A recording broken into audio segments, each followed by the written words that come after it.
Hello everybody, this is Josh Bycer from GameWisdom.com. Welcome to the first ever episode of Game Wisdom Live. This is my weekly recap show as we talk about some of the issues and topics I brought up on GameWisdom.com, and it's a chance to get some face-to-face time with the fans and everyone. As you can see, I've decorated for the occasion with my own little sign showing you just exactly the level of craftsmanship and technical ability you'll expect here. There's a few more little props around as well. So, for this first episode, it's definitely going to be an interesting one. Again, I've grown, I think, so much over the last going on 4 years of doing Game Wisdom now.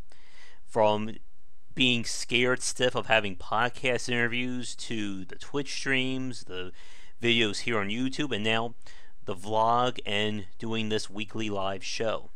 I'm expecting that sign, by the way, to probably fall down at some point, so keep that in mind as you're watching. First off, just a little recap of what's going on in terms of numbers and views. We are at about, I think, 621 subscribers on YouTube at the time of this taping. So I didn't make a message at 600, but definitely like to thank every one of you for subscribing and tuning into Game Wisdom on a daily basis. I hope you enjoy the content that I'm putting out, and I'm hoping to grow things as well. Right now I'm learning how to do Adobe Photoshop and I think Illustrator, the video editing one, and hopefully in the coming days or weeks I'll be able to spruce things up, including making better thumbnails, better art, and stuff like that. The goal is to get to the point where I can actually make videos and edit them to include both game footage and myself talking, because I know that is a requested feature. But again, a lot of this is me learning this as I go along. As for the Patreon, unfortunately, no new donators. As I always say, if you enjoy the content here, your donations can not only help to give me the monthly funding I need to support myself, but it will allow me to make improvements to everything much faster than I would otherwise. The first goal right now will allow me to get PS4 streaming available, which would mean more content, more game reviews, more everything. And as we just go from there, it will just mean generally just making everything better for you folks. As I say, if you have any suggestions for things to offer on Patreon, or even suggestions for content here, please let me know. For any developers of my contacts, I don't know if you got the message, but if you would like to call in to me on Skype with any questions, or just want to leave some comments and feedback, I have Skype open now. And for folks watching this, if you'd like to call in or like that option, let me know and we'll see if we can figure out a way to do it and without getting spammed and all that.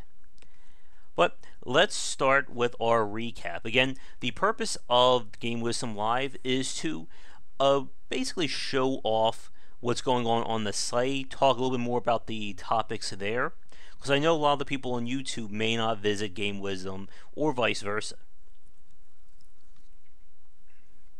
So the first post this week was my 3 lessons first-person shooters can learn from Hardcore Henry. I literally watched the movie over the weekend. I was interested in seeing it, especially after watching the technical and the demos of it. I liked it. I could see how some people may find it a little polarizing. It is basically a video game plot. Now, with first-person shooters, it's one of those genres that really hasn't evolved all that much. There are some very outstanding exceptions to that rule. One of my favorite games was Clive Barker's The Undying, which was not only a great first-person shooter, but also a great horror game, giving the player multiple ways of fighting, variety of enemies and situations, etc. But when we look at most modern shooters, there really isn't all that much growth in them. The Call of Duty series has been making some headway, but they've really established a set formula for their single and multiplayer design. Now, their multiplayer design is fantastic. It's been refined and processed to the point that it's designed to get you hooked and wanting to keep playing. And I know it's even gotten me a few times during the free weekends that they put out. But we really don't see a lot of good single-player first-person shooters, Doom being the obvious exception that happened in 2016. And in my post, I talked more about that and how we really don't see too many games with a single-player focus. It's like clockwork. Whenever I do something live, my neighbors are revving their motorcycles. This is this is always the fun when you do something live, right? That's good. Well, it'll be our quote-unquote house band, I guess, for tonight's episode. But there's so much more you can do with the first-person space that we really see getting neglected for one reason or the other by developers. BioShock Infinite, for instance, has all these crazy powers and the enemy types, but it still very much devolves into just corridor shooting very early. Now, one game that I was trying to remember before, there was a Xbox game that was built around first-person fighting.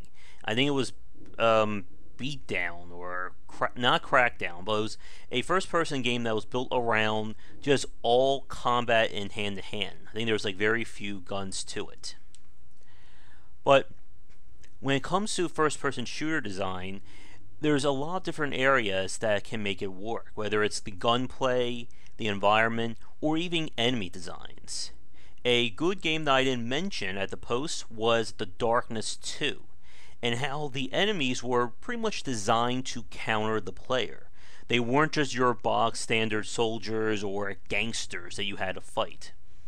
Some of the enemies had lights that were used to basically knock out your darkness powers. A few of the enemies even used their own darkness powers to fight you with. But for those of you watching this, either live or recorded, what are some good examples of first-person shooters that basically went against the norm? I know the Far Cry series is a good example, especially recent ones, 3 and 4. There was a Dying Light that came out, I think it was last year, that I liked it, but it still felt limited by the RPG mechanics. And if you guys have any questions regarding any of the topics, be sure to leave them in the questions or just ask in chat. The next post that I made for this week was my review of The Final Station. And this was a game that I was really looking forward to playing. I was getting the promotional materials from Tiny Build, seeing previews about it and such. But it definitely turned out a lot different than I think what we were all expecting. A lot of us, including a few friends of mine, were hoping for more of a roguelike survival-esque game taking place while you're conducting this train and dealing with the, I guess, the infected of the game. But it just didn't turn out that way. And it actually brings me up a very interesting point about again, the concept of good and bad games. What's in The Final Station is not bad at all. It's a good game. But if it doesn't really reach for what you're aiming for, does that constitute as being bad? And a lot of people comment on the subjectiveness of this, and that is a major element. A lot of what goes into making a game good and bad, or good or bad, is subjective. As I keep saying, the games that are really good are going to be almost universally considered good, just as the bad games are universally panned. Now, there are some major exceptions and interesting points about this. There is No Man's Sky that right now is lighting up debates left and right regarding, did they lie? Is the game good? What was promised? What's in there? Etc. And it's very hard to separate what's in the game right now and review that versus what was promised and promoted over the last year, and probably even more than that with all the promotional material. Now, I haven't played No Man's Sky yet, but I've seen enough of footage of it to get a pretty good idea of what they're going for with the survival aspects of it. And it's not my thing. I can appreciate it. I know some people love it from the technical aspect and what they're doing in terms of the procedurally generating engine. In an upcoming podcast next week, we're going to talk more about hype and what it meant for No Man's Sky. But getting back to the final station, the only elements I can consider were bad were kind of the conflicts with story and trying to manage the train, how simplistic the gameplay was. It's one of those games that the idea is good, but I think it just needs more development to make it really stand on its own. Now, the next piece that I wrote this week was the Warlock of Firetop Mountain, and this is my review of the game. As I said, I'm not a tabletop person. I didn't grow up with Dungeons and Dragons or most pen and paper games, so jumping into something like this is just completely out of my wheelhouse. But I can appreciate how developers are trying to, I guess, get that balance between a traditional pen and paper or the adventure book gameplay with more modern conveniences of the roguelike genre. It doesn't perfectly work, as I said in my review. The main problem, I think, and what's going to hurt the game is just how replayable it is. And this is something that I've been preparing with a post specifically on this topic regarding changes and permutations that game developers introduce into their games. Minor changes such as what enemies appear, what the room orders are, stuff like that, aren't as monumental or game-changing as changing what levels you're going to go through, what are the environments, what are the actual events that can happen. And the problem with the Warlock of Firetop Mountain at the time is that the environment of the game is fixed, 100% fixed every time you play. Your characters determine what your quest is and what are some of your options, but that doesn't equal more replayability. You can have 800 different characters, but if they're all doing essentially the same thing, there's just no replayability. Now, with the different characters they have in mind, there is certainly a foundation at play here that they can build on. And I know that Tin Man Games has been doing this sort of reviving of the adventure books with more they're just basic, just like bringing the book to the computer.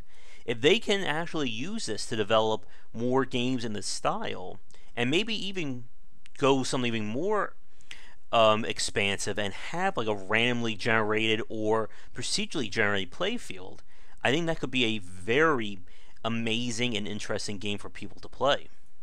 But for right now, it's definitely a good game. I really do like how it's almost like a first step for these kinds of RPG and adventure book style games. Now, with the game itself, I'm actually right now talking to the developer about maybe getting them on for either a podcast interview or doing a live play on Twitch.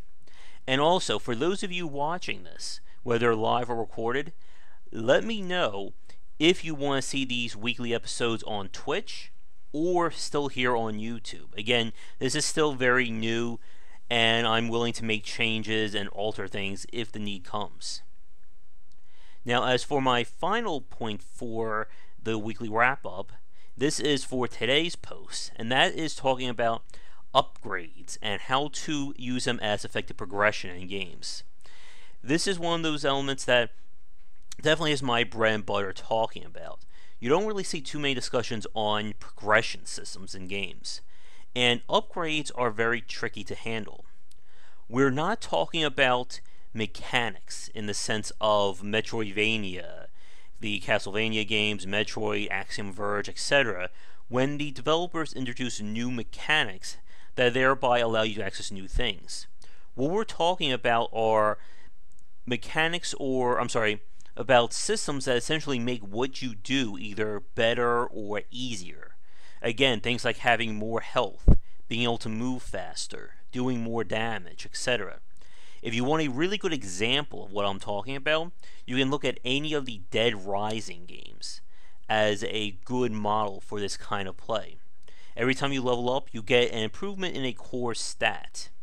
Now, you do unlock new abilities. He gets Frank West gets like the ability to like vault over enemies, do the suplex, stuff like that.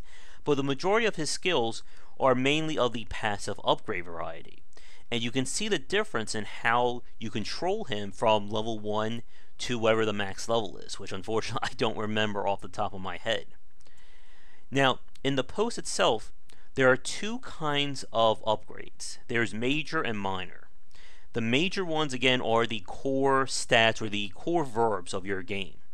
Your ship having more armor, you're able to do more damage, stuff like that. While minor upgrades are quality of life. They don't necessarily make the game better, but they may make it easier or reduce some kind of headache of playing. And quality of life upgrades is actually a very important topic, and one that I'm going to be coming back to in a post most likely next week, because they can be used to essentially keep the player hooked. And we see this with a lot of free-to-play, social, and even like open world or open-ended games. But what makes them tricky, especially in terms of balance, is how you integrate one, the other, or both into your game. If your game is nothing but major upgrades, then you need to give the player the means to unlock them all or get them all through play. If you don't do that, then the player runs the risk of not being properly prepared for a boss fight or missing stats and abilities. Minor upgrades, it's okay for you to miss. Increasing your reload speed or how quickly you swap weapons is not going to really determine whether or not you're going to win or lose the game.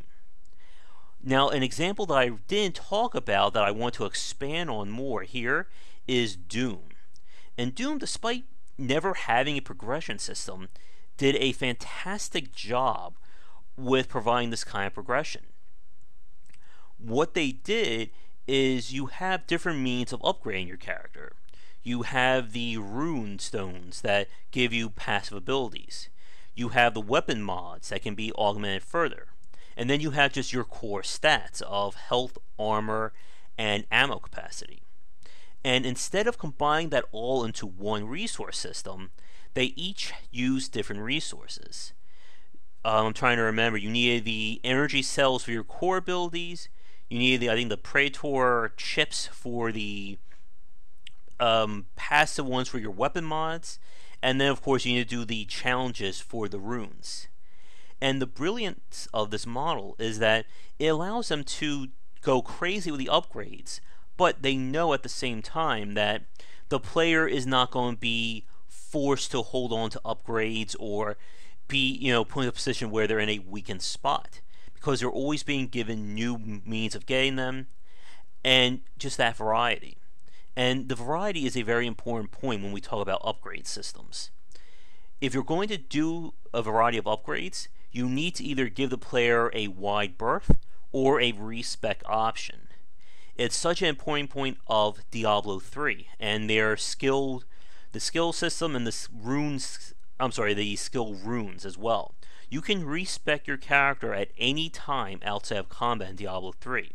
You're never stuck with a build you don't like. You can always experiment. And what that means is it gives the player the means to do that without actively punishing them. If Diablo punished the player for experimenting, people wouldn't do that. And this would make it very easy to just have very box standard builds and plays.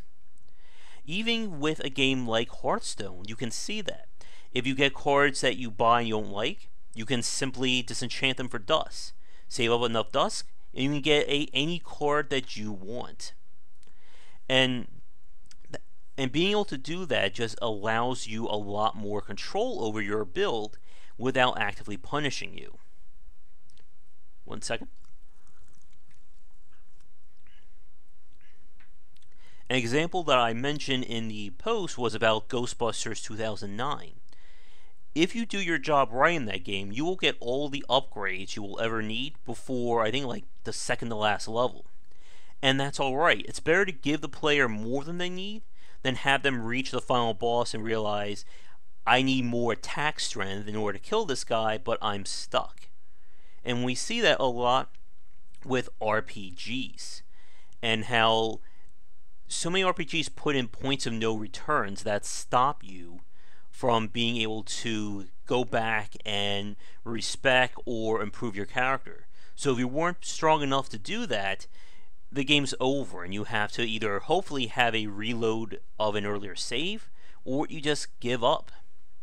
A really good example of that is from the game Parasite Eve, the old Squaresoft game from back in the day. The final section is I think it was a 20-minute cutscene followed by 3 or 4 different bosses that you have to fight to get to the end. So if you weren't able to beat that first boss or you run out of resources, you're just practically screwed for the rest of that fight. And there's not much you can do otherwise. Now, 1 second, I'm just checking to make sure that we are actually still streaming here on YouTube. Just getting some weird things there. Okay, yeah, we're still good. But I think that's going to do it for this weekly recap. Again, this is meant to be like an hour-long thing unless we get enough interest and comments. Again, this is literally episode 1 of this crazy idea. So I'm going to wrap it up here. As I said, if you're watching this and you would like to ask a question or call in, let me know, especially any of my developer contacts, because I would love to have you guys on Skype and, ask a question or just talk about what's going on. We can make the show as long as short as it needs to be. Also, for a sneak preview, for those of you watching this, tomorrow's podcast we're going to be talking to Brigador's designer about developing the game and what happens when your game doesn't quite measure up or doesn't quite get the sales you're looking for. It's a topic that's very hard to talk about, and it's one that we really need to hear more of. But unfortunately, it's something that not too many developers are willing to talk about. But we had a great conversation about it, and I hope you enjoy it tomorrow. Other than that, that's going to do it for this little live show. Again, if you would like to contribute house music, please let me know. And I will see you all next Thursday with another recap. Again, if you enjoy all the content here on the YouTube channel, Twitch, and GameWisdom.com itself, be sure to check out that Patreon campaign. And, like I said, any suggestions would be more than appreciative. And I think that's going to do it. Unfortunately, I don't have any music to play me out with. But I will tell you that this little guy is actually going to be a preview for a post next week. Let's see if you can guess what that topic's going to be. Anyway, that's going to do it for this episode of Game Wisdom Live. Thanks for tuning in, or thanks for watching this recorded. And I will see you all next week. Also, this will be essentially taking place of today's critical thoughts. So this will be our last little video footage for today. Thanks again, and I'll see you all next time. Thanks for watching the video, everybody. If you enjoyed it, be sure to like and subscribe to the channel. Leave a comment, of course, share with your friends. It always helps out. Check out game-wisdom.com, where I examine the art and science of games. You can follow me on Twitch and Twitter under GW Bycer for the latest updates of new content. And be sure to check out our Patreon campaign. You can find us on Patreon under Game Wisdom if you would like to donate and help contribute to keeping Game Wisdom going. Your donations can not only give us the monthly funding we need to keep supporting ourselves, but if we can hit some goals, it will mean more great content for you, and there are some nifty little rewards there as well. Thanks again for watching this video, and be sure to tune into the next one real soon.